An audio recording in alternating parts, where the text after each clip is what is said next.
ناظرین، آج کی اس ویڈیو میں ہم آپ کو حضرت ذوالقرنین اور یاجوج ماجوج کے بارے میں بتائیں گے۔ حضرت ذوالقرنین نے یاجوج ماجوج کو کیسے قید کیا اور حضرت ذوالقرنین نے دنیا کے 3 سفر کیے۔ ان تینوں سفروں میں حضرت ذوالقرنین نے کیا عجیب و غریب مخلوق دیکھی اور آب حیات کا پانی کس نے پیا، تو ناظرین جانیے گا اس ویڈیو میں۔ ناظرین، ویڈیو پسند آنے پر ہمارے چینل کو لائک اور سبسکرائب کرنا مت بھولیں۔ تو ناظرین چلتے ہیں ویڈیو کی طرف۔ حضرت ذوالقرنین کا نام سکندر ہے۔ یہ حضرت خضر علیہ السلام کے خالہ زاد بھائی ہیں۔ حضرت خضر علیہ السلام ان کے وزیر اور جنگوں میں علمبردار رہے ہیں۔ یہ حضرت سام بن نوح علیہ السلام کی اولاد میں سے ہے اور یہ ایک بڑیا کے اکلوتے فرزند ہے۔ حضرت ابراہیم علیہ السلام کے دست حق پرست پر اسلام قبول کر کے مدتوں ان کی صحبت میں رہے اور حضرت ابراہیم علیہ السلام نے ان کو کچھ وصیتیں بھی فرمائی تھی۔ حضور صلی اللہ علیہ وسلم نے فرمایا کہ یہ ذوالقرنین 2 سینگوں والے کے لقب سے اس لیے مشہور ہو گئے کہ انہوں نے دنیا کے 2 سینگوں یعنی دونوں کناروں کا چکر لگایا تھا، اور بعض کا قول ہے کہ ان کے دور میں لوگوں کے 2 قرن ختم ہو گئے، 100 برس کا ایک قرن ہوتا ہے، اور بعض کہتے ہیں کہ ان کے 2 گیسو تھے، اس لیے ذوالقرنین کہلاتے ہیں، اور یہ بھی ایک قول ہے کہ ان کے تاج پر 2 سینگ بنے ہوئے تھے، اور بعض اس کے قائل ہیں کہ خود ان کے سر پر دونوں طرف ابھار تھا جو سینگ جیسا نظر آتا تھا، اور بعضوں نے یہ وجہ بتائی کہ چونکہ ان کے باپ اور ماں عجیب الطرفین اور شریر زادہ تھے، اس لیے لوگ ان کو ذوالقرنین کہنے لگے، واللہ عالم۔ اللہ تعالیٰ نے ان کو تمام روئے زمین کی بادشاہی عطا فرمائی تھی۔ دنیا میں کل 4 بادشاہ ایسے ہوئے ہیں جن کو پوری زمین کی پوری بادشاہی ملی۔ ان میں 2 مومن تھے اور 2 کافر۔ مومن تو حضرت سلیمان علیہ السلام اور ذوالقرنین ہیں، اور کافر ایک بدبخت نصر اور دوسرا نمرود ہے، اور تمام روئے زمین کے ایک 5ویں بادشاہ اس امت میں ہونے والے ہیں جن کا اسم گرامی حضرت امام مہدی ہے۔ تو ناظرین، قرآن مجید میں حضرت ذوالقرنین کے 3 سفروں کا حال بیان ہوا ہے جو سورہ کہف میں ہیں۔ ہم قرآن مجید ہی سے ان تینوں سفروں کا حال تحریر کرتے ہیں جن کی رودات بہت ہی عجیب اور عبرت خیز ہے۔ حضرت ذوالقرنین نے پرانی کتابوں میں پڑھا تھا کہ سام بن نوح علیہ السلام کی اولاد میں سے ایک شخص آب حیات کے چشمے میں پانی پی لے گا تو اس کو موت نہ آئے گی، اس لیے حضرت ذوالقرنین نے مغرب کا سفر کیا۔ آپ کے ساتھ حضرت خضر علیہ السلام بھی تھے۔ وہ تو آب حیات کے چشمے پر پہنچ گئے اور اس کا پانی بھی پی لیا، مگر حضرت ذوالقرنین کے مقدر میں نہیں تھا، وہ محروم رہ گئے۔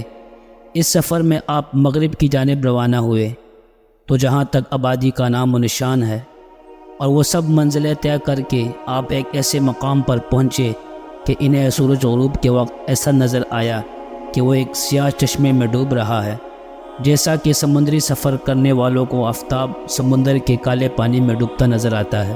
وہاں ان کو ایسی قوم ملی جو جانوروں کی کال پہنے ہوئے تھے، اس کے سوا کوئی دوسرا لباس ان کے بدن پر نہیں تھا، اور دریائی مردہ جانوروں کے سوا ان کی غذا کا کوئی دوسرا سامان نہیں تھا۔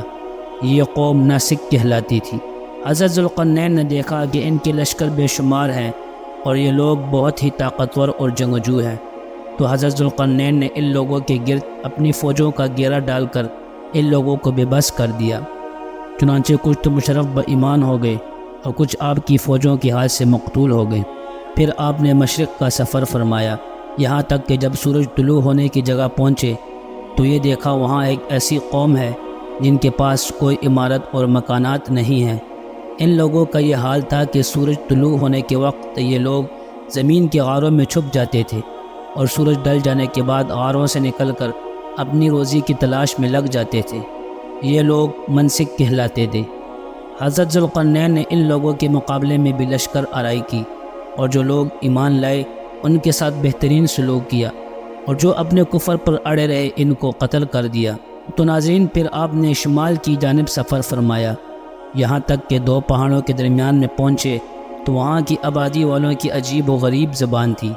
ان لوگوں کے ساتھ اشاروں سے بمشکل بات چیت کی جا سکتی تھی۔ ان لوگوں نے حضرت ذوالقرنین سے یاجوج ماجوج کے مظالم کی شکایت کی اور آپ کی مدد کے طالب ہوئے۔ یہ یافت بن نوح علیہ السلام کی اولاد میں سے ایک فسادی گروہ ہے، اور ان لوگوں کی تعداد بہت ہی زیادہ ہے۔ یہ لوگ جنگجو، خونخوار اور بالکل ہی وحشی اور جنگلی ہیں، جو بالکل جانوروں کی طرح رہتے ہیں۔ موسم ربیع میں یہ لوگ اپنے غاروں سے نکل کر تمام کھیتیاں اور سبزیاں کھا جاتے تھے اور خشک چیزوں کو لاد کر لے جاتے تھے۔ آدمیوں اور جنگلی جانوروں یہاں تک کہ سانپ، بچھو، گرگٹ اور ہر چھوٹے بڑے جانوروں کو کھا جاتے تھے۔ حضرت ذوالقرنین سے لوگوں نے فریاد کی کہ آپ ہمیں یاجوج ماجوج کے شر اور ان کی ایذا رسانیوں سے بچائیں، اور ان لوگوں نے اس کے عوض کچھ مال دینے کی پیشکش کی۔ تو حضرت ذوالقرنین نے فرمایا کہ مجھے تمہارے مال کی ضرورت نہیں ہے، اللہ تعالیٰ نے مجھے سب کچھ دیا ہے، بس تم لوگ جسمانی محنت سے میری مدد کرو۔